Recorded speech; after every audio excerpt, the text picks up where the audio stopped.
What's going on, y'all? So listen. What's going on, y'all? So we are back again for another episode review of American Horror Story 1984.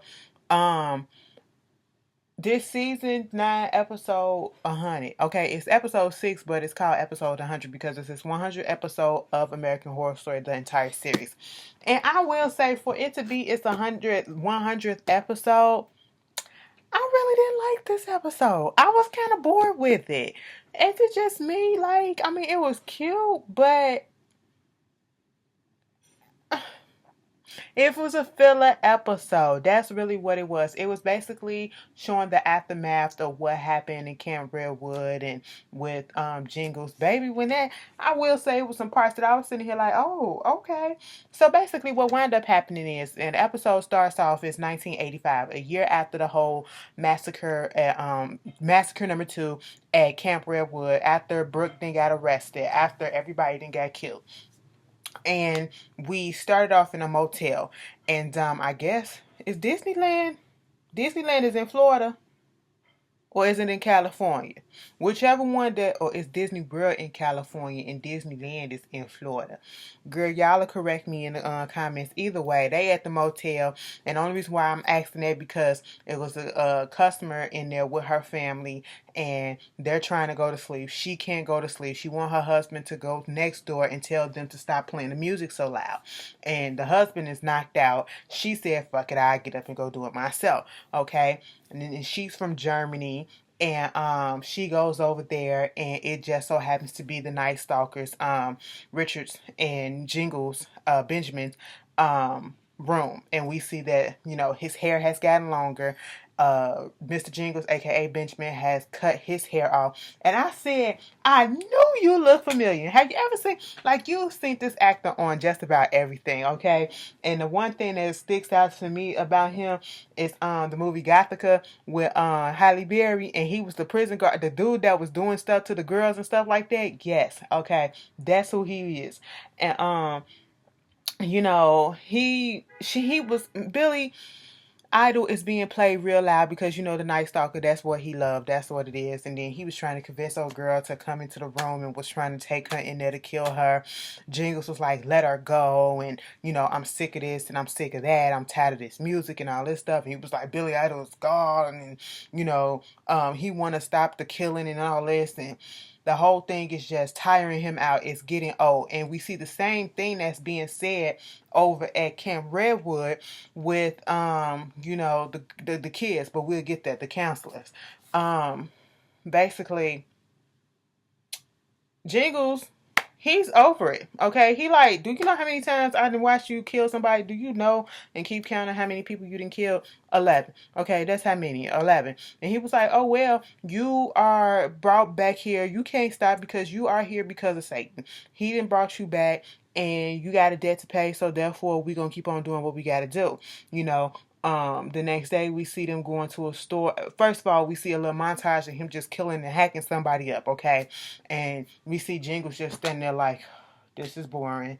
This is getting old. I am over it, okay? And then you see them go to the store, and, Richard can tell that he's fed up with him. He's fed up with him.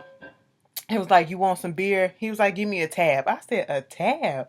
You don't want no beer? He said, I'm trying to watch my figure, okay? Fuck a beer. But, we go to the store. Richard gets out the car and he sees that, and it's in a predominantly Spanish-speaking neighborhood because we see that the newspaper is in Spanish, and it's saying that Richard Ramirez, the Night Stalker, showing his mugshot and all this stuff. So he buys one of the newspapers, gives it to the older lady that's standing there talking to a younger girl, and he just looks at the newspaper and then looks in there at the store, basically going like this, dude in the newspaper right here that we've been looking for, he's right over there, okay? And so at this point, she's showing everybody, he comes outside, everybody is just amped, and they start chasing him down the street. And, they just eventually, he tried to get this lady out the car, and that doesn't happen, so they beat his ass, and that's how he get locked up, okay?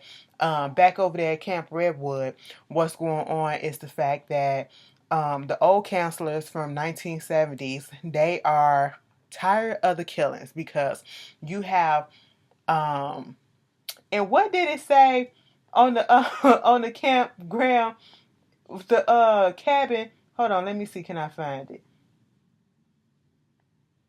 Brooke, Brooke wants your blood. That's what it said now. But anyway, we see this guy. I think it's 1989 now. And we see this guy that's just going around taking pictures or whatever. And you see that Camp Redwood is dilapidated. Okay. It's just, overgrown with weeds and everything is boarded up and the ground has not been taken care of.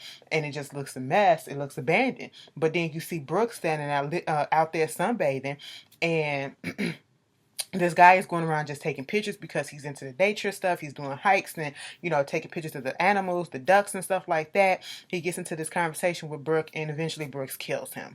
Okay. Not Brooke, but Montana. Montana kills him. All right. And then the old counselors from 1970 that got killed in the first wave, they was like, don't you ever get tired of this? And then one of them, the guy was like, I haven't, killed or found killing a body or touch a human body since 1972. So they got tired of it real quick. And at this point, Xavier comes out and he's like, fuck it. We doing what we gotta do. We having fun. And of course, Montana and him, they about to have sex and they just, kissing all up on each other and everything. Then we go into another part of the world where we see what happened to Margaret. Margaret has put aside her holier than thou, I'm all about my Christian and Lord Jesus is my Savior act, okay? And now she's this big time real estate agent. And who is she married to? She is married to Trevor. Come to find out, Trevor did not die because when she stabbed him, I think they said that the knife went in an inch. If it was an inch lower, it would have went into his heart, or an inch higher, it would have went into his heart. Okay, so she missed it by that. And I think he was in a coma for like a year because as they go back to see exactly how them two got together, basically he blackmailed her. He was trying to blackmail her because at first she was acting like, oh, they said that she was okay and all this stuff. And then she realizes that he remembers what happened. And, he's upset at the fact that Brooke has to go down for her crimes and all that. And he was like, I could have, told the cops and, went to trial with you, whatever. But at the same time, I'm thinking about the money aspect. It's going to cost me this. You're going to have all these high-powered attorneys that's probably going to take me down and all that. And she was like, so let me tell you something. You need to just come on and be my husband. And then she was like, wait a minute. Trevor said, hold on. Because at first he said sugar mama. She talking about husband. He said, wait a minute. Ma'am, I'm trying to blackmail you. Why do you want me to marry you? She said, because a spouse can't testify against another. I said, oh, okay. And basically she built her whole empire on, trying to sell and revamp into like theme parks and houses and stuff like that. Bed and breakfasts and stuff of these old murder houses, okay? They call her the real estate, empress of the macabre, she doing different things and everything,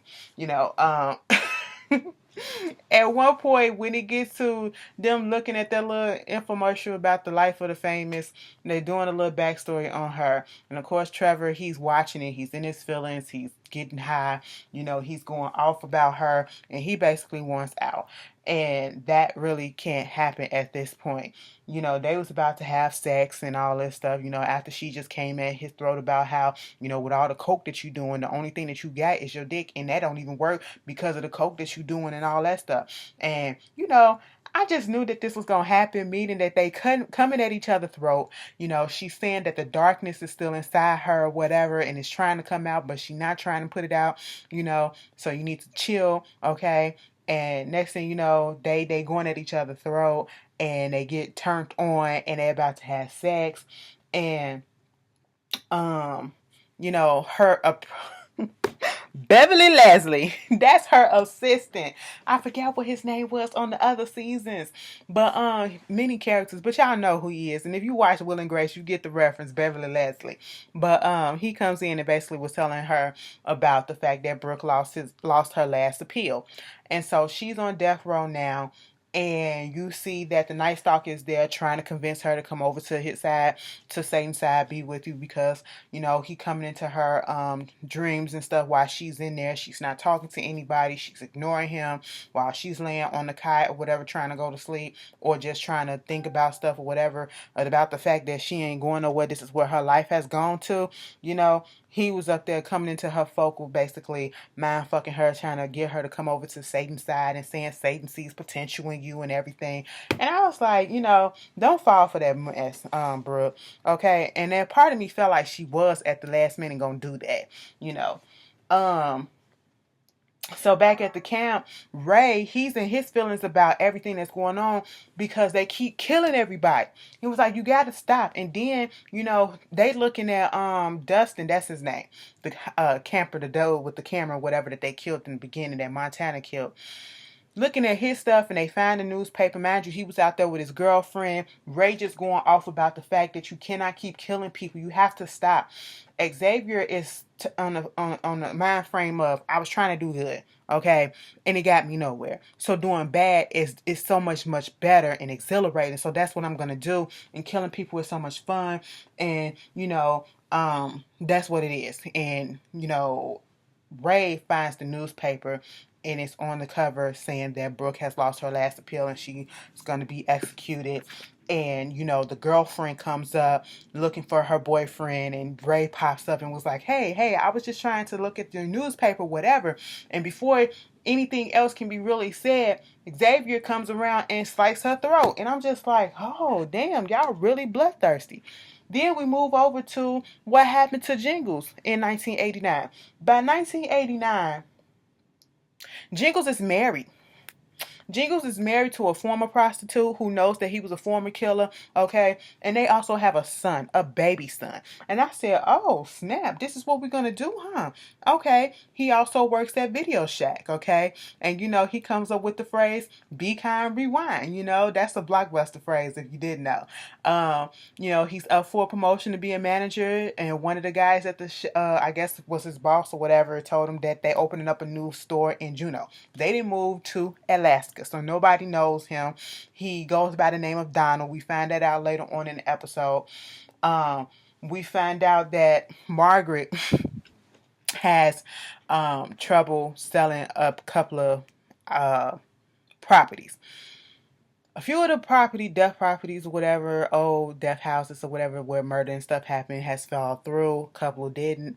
But her assistant's telling her we need to just sell the company and all that stuff. She was like, no, I'm at my peak. And then, she gets some more bad news about the whole Camp Redwood, having some killings that's reignited. And so her thing was, we need to start this rock fest, okay, this murder fest. And, October is coming around and Halloween is coming around. We're going to do this, and we're going to have people there. This is how we're going to spin it. She's giving this press conference, and then we see the Night Stalker.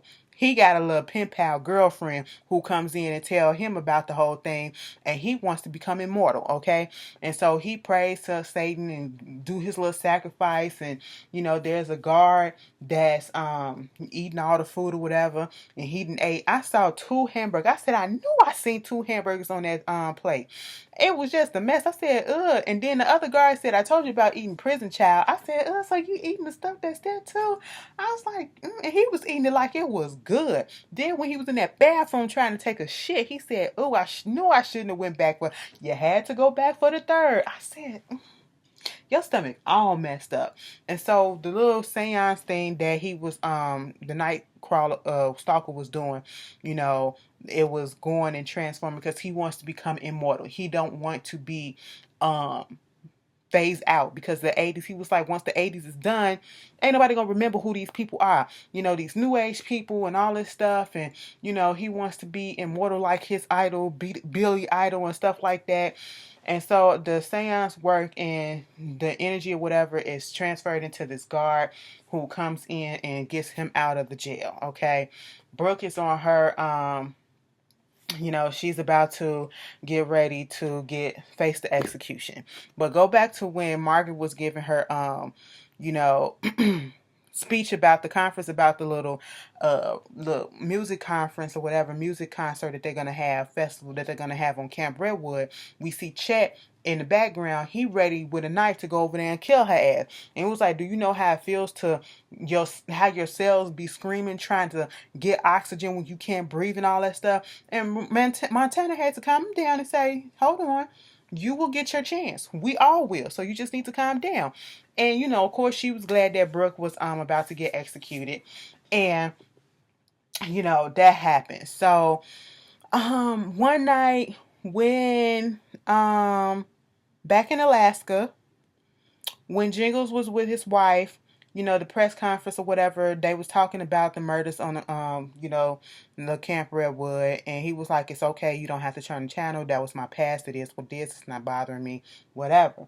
And so with that going on, the whole thing with the Nightcrawler, why do I keep calling him Nightcrawler? The Night Stalker. He was pissed. Okay, he wants to be immortal, and he wants to come back and finish off where he left off at, and to get Jingles as well, because Jingles saw him getting his ass beat, and that's when they looked face to face, and that's let him know that you set me up. Okay, because then he just drove off and left him. And so at this point, once he gets out of jail, the first place that he finds where he goes, he finds where Jingles was at. Jingles coming home from work. Okay, mind you, he up here giving people the wrong DVDs because he don't think that horror is a good subject, a good genre, and all that stuff. You don't need to be seeing that or whatever. Okay, fine. To each his own. But I'm paying for this, so therefore I want this. Okay, don't give me something else that I didn't pay for. Moving on from there, he gets home, and then he notices that he don't hear anything, and it's raining outside. He's trying to call for his wife. She's not answering. He goes and look around the house, goes into the bedroom. Blood everywhere. She's bludgeoned to death. Okay, looking for the baby. The baby is in like this little chest or whatever. I said, thank God the baby wasn't harmed. He goes and take the baby, put a note on it to her, and addressed to what we found out was his wife's sister. And she was like, what's the meaning of this? Because she came to the door before he left. And it was like, Donald, that's his name. Now, what's the meaning of this? Well, he's like, I can't escape my past. I thought I did. I don't want my son. I'm trying to protect him. I don't want him to grow up to be like me and all this stuff, but you need to protect him, and your sister's dead. Okay. He needs to go finish what he started. That's what he was saying too. And so, I guess he's about to come back down and, try to find Richard. Okay. Now, Brooke, she's about to get lethal injection. When she was laying in a cell or whatever, and when Richard was coming to her through her thoughts or whatever, he was seeing how the process of the lethal injection would go, and how he would prefer, the electric chair and all that stuff. And so she's doing that, and it was like, he did ask her, you got one more chance before they got there to come on to the dark side, baby girl. And she stuck her middle finger up and said, F you, And so when she's on the chair before she has, they do what they have to do, she's like, any last word? And she was like, Margaret, I know your ass is out there, and you know that I'm 100% innocent of these crimes or whatever. So you show your face, F you. And she spat. She spat at the window, And so I think the execution started at 12 o'clock. She was dead at 12:02, and Margaret was over it that it was boring. I said, what in the world? Margaret is twisted, and she needs help. And so then we see that whoever did the execution and putting the serums or whatever that they needed to, the administering the medicine or whatever that they needed to kill her, they had like this hooded stuff over their face, so you couldn't really see their face. And then we see them like in a morgue room or whatever, taking the stuff off of her, and taking the things out, and you see the hooded face. And the whole time I was thinking, where the hell is Donna? We never found out what happened to her. Did she escape? What's going on? What went on with that? It's like we just forgot about her. Up until this point, when Brooke comes back to life, which I believe she was never dead, Donna was the one underneath that hood. So she basically gave her something that kind of like mimicked the fact that she was dead. And so they finna be doing some Thelma and Louise type of shit next week. And like I said, if the review don't seem that much into it, you know, I really didn't like the episode. It was blah to me. But y'all tell me how y'all felt about it. And to be quite honest, the season's not turning out the way that I really thought it would. It's still good. It's still good, but it's not one of the better seasons. I will say that. It could have been better. I could have went a whole different other ways, but I'm still in it. But I'm just saying this episode just didn't do anything for me. But you guys tell me how you felt about it, and I will see you guys later. Peace.